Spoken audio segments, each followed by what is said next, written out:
Okay కదా.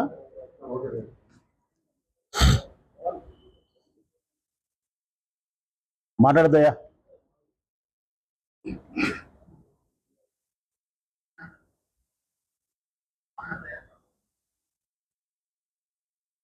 YSR Congress party మన party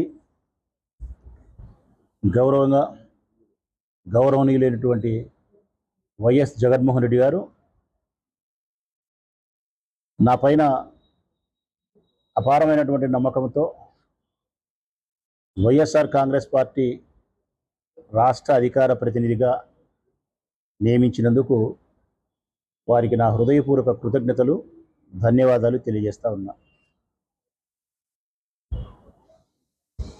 ఆయన ఇచ్చిన ఈ బాధ్యతను నేను పదవిగా భావించడంలే, బాధ్యతగా భావిస్తాను. నా బాధ్యతను సక్రమంగా నిర్వర్తించడానికి నా శాయశక్తులా ప్రయత్నిస్తా. ఈ రాష్ట్ర ప్రభుత్వం ప్రజలకిచ్చిన వాగ్దానాలను తుంగలో తొక్కి అవి ప్రజలు ప్రశ్నించకుండా ఉండడానికి డైవర్షన్ పాలిటిక్స్ చేస్తూ ఉంది, తప్పుదో పట్టిస్తూ ఉంది. అటువంటి ప్రతి సందర్భంలోనూ మా పార్టీకి సంబంధించిన అధికార ప్రతినిధిగా ప్రజల పక్షాన నిలబడడం, ప్రజల గొంతును మా గొంతుగా చేసుకొని ప్రశ్నించడం, ప్రజల యొక్క అవసరాలు, ప్రజలకు చెందవలసినటువంటి హక్కులు ఈ రాష్ట్ర ప్రభుత్వం ద్వారా చెల్లించేంత వరకు ప్రశ్నిస్తూనే ఉంటా. ఏదైతే ఈ రాష్ట్ర ప్రజలకైనా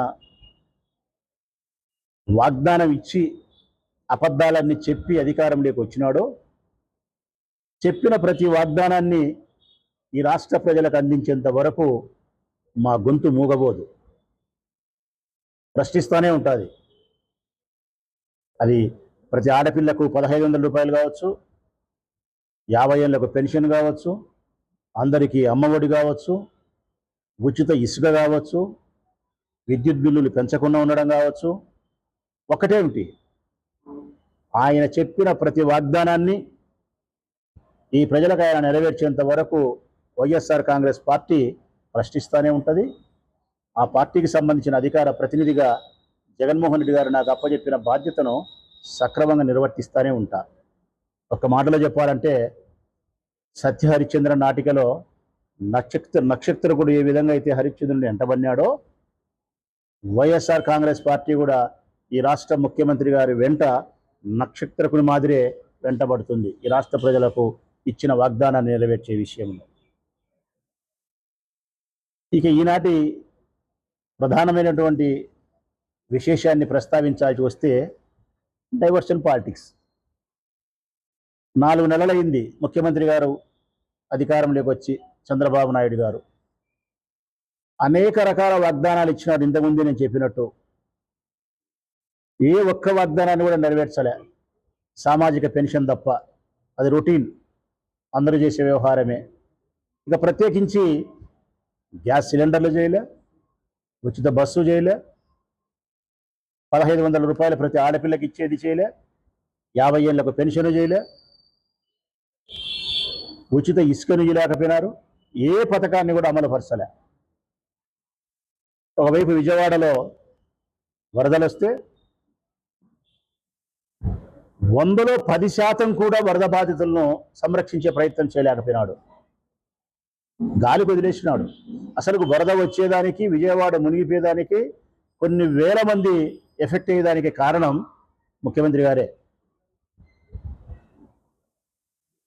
కారణం అయినాడు, కనీసం రక్షించే ప్రయత్నం చేసినాడా అంటే రక్షించే ప్రయత్నం కూడా చేయలే. కనీసం ప్రజలిచ్చిన విరాళాలైనా సక్రమంగా పంచినాడా అంటే తప్పుడు లెక్కలు చూపిస్తా ఉన్నారు. అగ్గిపిట్టలకు, కొవ్వొత్తులకు 26 కోట్లు రాసినారు, పులిహోర ప్యాకెట్లకు 360 కోట్లు రాసినారు. అసలుకి ఇది రాష్ట్ర ప్రజలు ముక్కును వేలేసుకుంటున్నారు. కొవ్వొత్తులకు ఏంది 26 కోట్లు, పులిహోర ప్యాకెట్లకు ఏంది 360 కోట్లు. ఈ లెక్కలన్నీ ఏంది అసలుకు? కేంద్ర రాష్ట్ర ప్రభుత్వాల వైపు నుంచి వారికి అందాల్సినటువంటి ప్రయోజనం శూన్యం.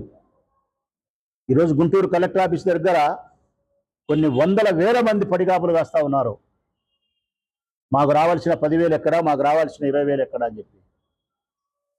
ఇంత వైఫల్యం మునిపెన్నడూ ఏ ప్రభుత్వంలో కూడా మేము చూడలే. ఇంత దారుణంగా ఒకవైపు విజయవాడ వరదలు ముంచెత్తితే, మరొక వైపు ఈ 4 నెలల కాలంలో పదుల సంఖ్యలో చిన్నపిల్లల యొక్క మానానికి ప్రాణానికి రక్షణ లేదు. 1 కాదు 2 కాదు రాష్ట్ర ప్రజలారా, పదుల సంఖ్యలో. ఇది అమానుష్యము, దుర్మార్గమైనటువంటి చర్య, పైశాచికమైనటువంటి చర్య. 5, 6, 7, 8, 10 సంవత్సరాల ఆడపిల్లలను మానభంగం చేసి చంపేస్తున్నారు. శవాలు కూడా గల్లంతైతున్నాయి, మృతదేహాలు కూడా దొరకడంలే. ఈ ప్రభుత్వం నిమ్మకు నీరెత్తినట్టుంది, గాలి కుదిరేసింది లాండ్ ఆర్డర్ను, స్త్రీల యొక్క మాన ప్రాణాల సంరక్షణ. నిన్నలేమన్నా జరిగింది మళ్ళా పుంగనూరులో. మా లీడర్ 9వ తారీఖున అక్కడికి మళ్ళీ పరామర్శించడానికి పోతా ఉన్నాడు. నంద్యాల జరిగింది, పుంగనూరులో జరిగింది. ఎన్ని హత్యలు జరిగినాయి ఇప్పటికీ.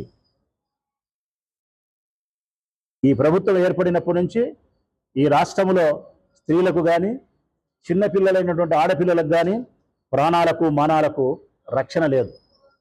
ఇది పూర్తిగా ఈ ప్రభుత్వం యొక్క వైఫల్యమే. శాంతి భద్రతలు పూర్తిగా కట్టుబాట్లు లేకుండా కట్టలు పెంచుకొని పక్కదారి పట్టింది. ఎన్ని ఒకవైపు అయితే ఎక్కడి వెళ్ళి ప్రజలు ప్రశ్నిస్తారో, ఎక్కడ విజయవాడ యొక్క వరద యొక్క స్థితిని ప్రశ్నిస్తారో, ఈ ఆడపిల్లల యొక్క హత్యలను మానభంగాలను ప్రశ్నిస్తారో, ఎక్కడ ఈ సంక్షేమ పథకాలను అమలు చేయలేదని ప్రశ్నిస్తారో, ఈ ప్రశ్నల నుంచి తను తాను కాపాడుకునేదానికి, ప్రభుత్వం యొక్క వైఫల్యాలను కప్పిపుచ్చుకునేదాని కోసం ఈ రాష్ట్రంలో ఏదో ఒక అంశానికి తెరదీస్తానే ఉంటాడు చంద్రబాబు నాయుడు. ఎప్పటికప్పుడు ఒక అంశాన్ని తెర మీదకి తీసుకొచ్చి అది ప్రజల హృదయాలలో విషబీజాన్ని నాటి వాళ్ళ మెదడులు తుడిసివేసే విధంగా ఒక ప్రశ్నను వదిలించి కొన్నాళ్ళు తప్పించుకొని తిరగడం. హైదరాబాద్లో అయితే హైడ్రా అంటున్నారు, మన ఆంధ్రప్రదేశ్లో అయితే తిరుపతి లడ్డు అంటున్నారు. తిరుపతి లడ్డు యొక్క పవిత్రతకు భంగం వాటిల్లిందని చెప్పి తెర మీదకి తీసుకొచ్చినాడు. ఇవన్నీ మర్చిపోయేదానికి డైవర్షన్ పాలిటిక్స్. ఇట్లా ఎన్నాళ్ళు కప్పిపుచ్చుకోగలుగుతాడు ఆయన? 1 రోజు, 2 రోజులు, వారము, 10 రోజులు, నెల, 2 నెలలు, 3 నెలల కాలం, 6 నెలల కాలం తప్పించుకోగలుగుతాడు ఏదో ఒక అంశాన్ని తెర మీదకి తెచ్చి. ఆ తర్వాత అన్నిసార్లు అంతమంది ప్రజలను మనం మోసం చేయలేము ముఖ్యమంత్రి గారు. కొన్నిసార్లు మాత్రమే, కొంతమందిని మాత్రమే, కొన్ని సందర్భాలలో మాత్రమే మోసం చేయగలుగుతాం. అన్ని సందర్భాలలో అందరినీ అన్ని వేళలా మనం మోసం చేయలేం. ఈ సిద్ధాంతంలో తెలుసుకోవాల్సిన అవసరం ఉంది. 6 నెలల కాలం తర్వాతైనా ఈ అన్ని ప్రశ్నలకు ప్రజలకు నువ్వు సమాధానం చెప్పాల్సి వస్తుంది. ప్రజలకు నువ్వు ఇచ్చిన వాగ్దానాలు నెరవేర్చాల్సి వస్తుంది. ఇప్పుడు ఎన్నికలు పెడితే రాష్ట్ర ప్రజల అభిప్రాయాన్ని నేను స్పష్టంగా చెప్పగలుగుతా. ఈనాడు ఎన్నికలు జరిగితే అదే 164 సీట్లు వైఎస్ఆర్ కాంగ్రెస్ పార్టీకి వస్తాయి. అదే 11 సీట్లు తెలుగుదేశం పార్టీకి వచ్చే పరిస్థితి. 4 నెలల కాలంలో ఒక ప్రభుత్వం యొక్క గ్రాఫ్ ఇంతగా పడిపోయినటువంటి దుస్థితి ఈ దేశ చరిత్రలోని మరొక పార్టీకి లేదు. దీనికి కారణం చంద్రబాబు నాయుడు యొక్క ప్రభుత్వం వైఫల్యం చెందడమే. తిరుపతి లడ్డును తెర మీదకి తీసుకొచ్చినాడు. అందులో జంతువుల యొక్క కొవ్వు కలిసి కలసలేదు నెయ్యిలోని ఈవో గారు స్పష్టంగా చెప్పినప్పటికీ ముఖ్యమంత్రి గారు మాత్రం చూసినట్టు, లడ్డును ఆయనే తయారు చేసినట్టు జంతువుల కొవ్వు అందులో కలిసిందని చెప్పి ఒక దుర్మార్గమైనటువంటి ప్రచారాన్ని భారతదేశ వ్యాప్తంగా కాదు ప్రజలారా, ప్రపంచవ్యాప్తంగా ఆ ఏడుకొండల వాడిని కొలిసే ప్రతి భక్తుని మనసులో ఒక అనుమానాన్ని రేకెత్తించినాడు, ఒక అనుమానపు బీజాన్ని వేసినాడు. మనల్ని బాధకు గురి చేసినాడు. పవిత్రతకు భంగం కలిగిందేమో, నేను కొలిసే నా ఆరాధ్య దైవమైన ఏడుకొండల వాని యొక్క పవిత్రతకు, వారి ప్రసాదానికి భంగం కలిగిందని చెప్పి ప్రతి భక్తుడు బాధపడే పరిస్థితికి నువ్వు శ్రీకారం చుట్టినావు, తెరదీసినావు. ఒకవైపు ఈవో చెప్తా ఉన్నాడు, 4 ట్రక్కులు మేము వెనక్కి పంపించినాం, జంతువుల యొక్క కొవ్వు ఉండబడినది నెయ్యిలో కల్తీ జరగలేదు, స్వామివారికి పెట్టిన నైవేద్యం కానీ భక్తులకు విక్రయించినటువంటి లడ్డులో కానీ అపవిత్ర జరగలేదని చెప్తా ఉన్నాడు. స్వయంగా గౌరవ సుప్రీంకోర్టు వారే ఎన్నో మాటలు ప్రశ్నించినారు, ఎన్నో ప్రశ్నలు ఈ ప్రభుత్వానికి కొంచెమైనా సిగ్గు శరం ఉంటే ఆలోచించాల. కల్తీ జరగలేదని ఈవో గారు చెప్పిన తర్వాత ఏ విధంగా ముఖ్యమంత్రి గారు ప్రకటన చేస్తారు బాధ్యతాయుతమైన పదవిలో ఉండని గౌరవ సుప్రీంకోర్టు ప్రశ్నిస్తా ఉంది. 4 ట్రక్కులు వెనక్కి పంపించినాము, కలపలేదని చెప్పిన తర్వాత ఏ విధంగా కల్తీని సుప్రీంకోర్టు అడుగుతా ఉంది. ఒక్క ల్యాబ్ కాకుండా మరొక ల్యాబ్ సెకండ్ ఒపీనియన్ ఎందుకు తీసుకోలేదని చెప్పి కోర్టు ప్రశ్నిస్తా ఉంది. దర్యాప్తు చేయకుండా, దర్యాప్తు సమాచారం నీకు లేకుండా కల్తీ జరిగిందనే ప్రకటన ఏ విధంగా చేస్తావని చెప్పి సుప్రీంకోర్టు అడుగుతా ఉంది. నీవు కల్తీ జరిగిందని చెప్పిన తర్వాత సిట్టు నేస్తే ఆ సిట్టు నీ అభిప్రాయానికి విలువనిచ్చి తప్పుడు దర్యాప్తు చెయ్యదా అని చెప్పి పరోక్షంగా ప్రశ్నించింది. ఇన్ని ప్రశ్నిస్తే ఈ ప్రపంచవ్యాప్తంగా ఉండబడినటువంటి ఆ ఏడుకొండల వాణ్ణి ఆరాధించే భక్తులందరికీ మనస్సు తేలికైంది.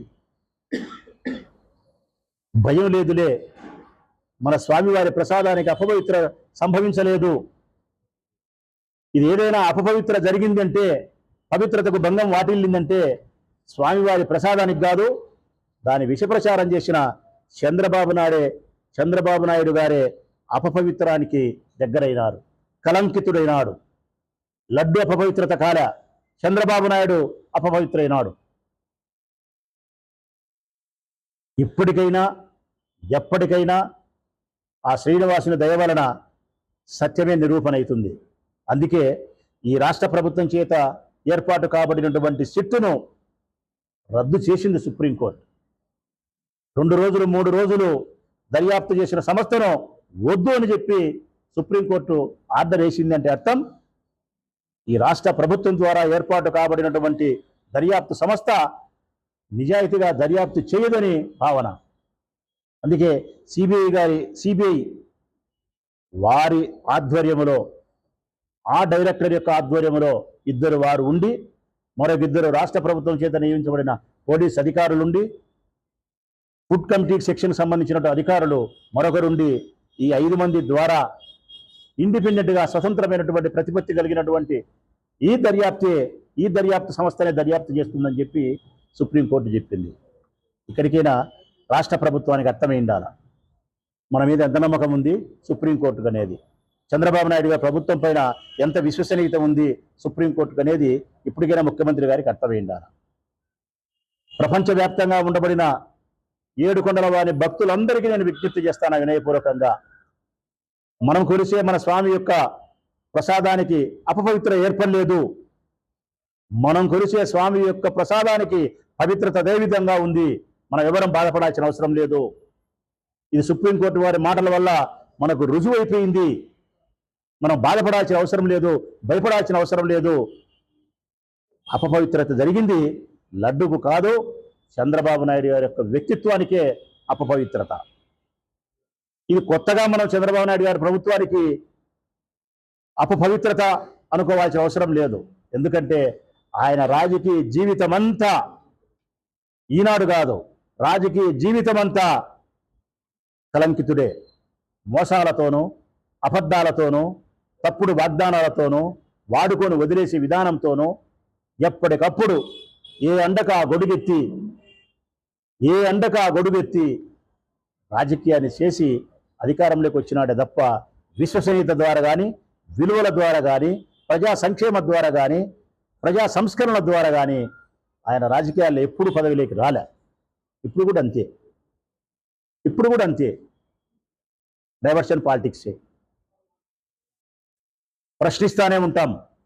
వైఎస్ఆర్ కాంగ్రెస్ పార్టీ వైపు నుంచి ప్రజల యొక్క హక్కులను కాపాడడానికి, ప్రజల యొక్క అవసరాలను తీర్చడానికి, చంద్రబాబు నాయుడు గారు వారికి ఇచ్చిన వాగ్దానాలు నెరవేర్చడానికి, ప్రతి మహిళకు 1500 రూపాయలు ఇప్పించడం కోసం, 50 సంవత్సరాలకే పెన్షన్ ఇప్పించడం కోసం, ఉచిత ఇసుకను ప్రజలకు అందించడం కోసం, కరెంటు బిల్లులు పెంచకుండా ఉండడం కోసం, అమ్మఒడి అందరికీ ఇచ్చేదానికోసం, 3 గ్యాస్ సిలిండర్లు ప్రతి సంవత్సరం ఉచితంగా ఇచ్చేదానికోసం, ఉచిత బస్సులు ఏర్పాటు చేసేదానికోసం, చేనేతలకు మగ్గం నేస్తా ఉంటే కరెంటు ఉచితంగా ఇచ్చేదానికోసం, దళిత బిడ్డలకు కరెంటు ఉచితంగా ఇచ్చేదానికోసం, 20 లక్షల ఉద్యోగాలను నిరుద్యోగ యువతకు కల్పించేదానికోసం, ఈ రాష్ట్రానికి పరిశ్రమలు తీసుకొచ్చేదానికోసం నేను ఏమైతే మాట ఇచ్చినావో ఆ పరిశ్రమలు తెచ్చిపెట్టేదానికోసం, ఒక్కటేమిటి, నువ్వు చెప్పిన ప్రతి వాగ్దానాన్ని నీ మెడలు వంచి ఈ రాష్ట్ర ప్రజలకు అందించేదానికోసం వైఎస్ఆర్ కాంగ్రెస్ పార్టీ నాయకత్వంలో మేము గట్టిగా ప్రశ్నిస్తాం. రాష్ట్ర అధికార ప్రతినిధిగా నా బాధ్యతను నేను సక్రమంగా నిర్వర్తిస్తానే ఉంటానని చెప్పి ఈ రాష్ట్ర ప్రభుత్వానికి విజ్ఞప్తి తెలియజేస్తూ సెలవు.